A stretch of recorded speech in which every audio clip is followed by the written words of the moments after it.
Hello everyone, welcome back. In this video, we'll be taking a look at one-sided limits. So, one-sided limits. So, as we approach, there are two ways to approach limits, either from the right side or the left side. So first, we're going to take a look at what it means to approach a limit from the right side. So consider this graph first. So if we have this point as a, and this graph for f of x, and this point as the limit L.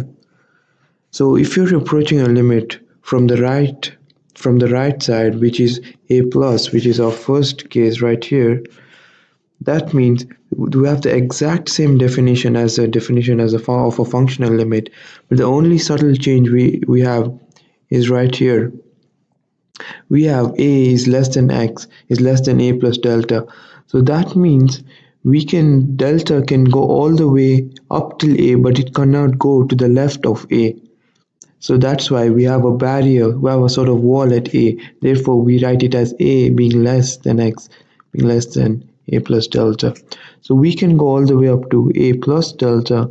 We can consider all this part and we can make delta as big or small as we want. So we can cover all this region, but we cannot go less than delta. And that's why we write this inequality as a is less than x, as we're creating a sort of barrier at a.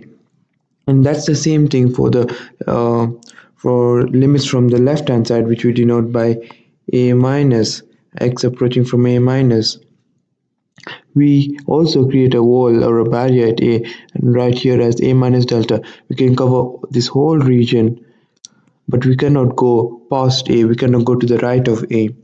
So if you have noticed that the limit of f of x as x approaches a is equal to L if and only if the right-sided and the left-sided limits are equal. So the proof of this is pretty trivial. If we combine the right-sided and left-sided limits, that means we're just combining this equation right here and this equation right here. If we combine those two equations, we just get x is less than a plus delta and a minus delta, which is the same as writing as x minus a being less than delta. And that is the definition for the limit of f of x as x approaches a. And we're done with that short proof. So let's take a look at an example before we end this short video. So we have this function here where it says, so let's graph this function first.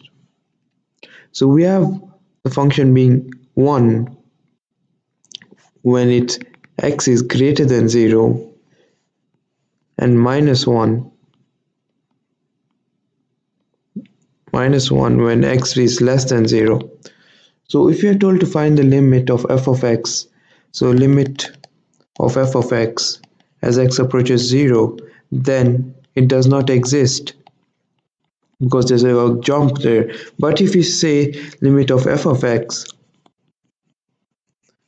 as x approaches 0 from the right direction, that means from this direction, from the positive direction, then we say it's 1. And when we say the limit of f of x as x approaches 0 from the negative direction, from the left side, it is 0. And we notice that these limits are not the same. Therefore, since they're not the same, the limit of f of x as x approaches 0 does not exist.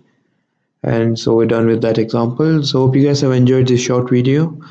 See you next time.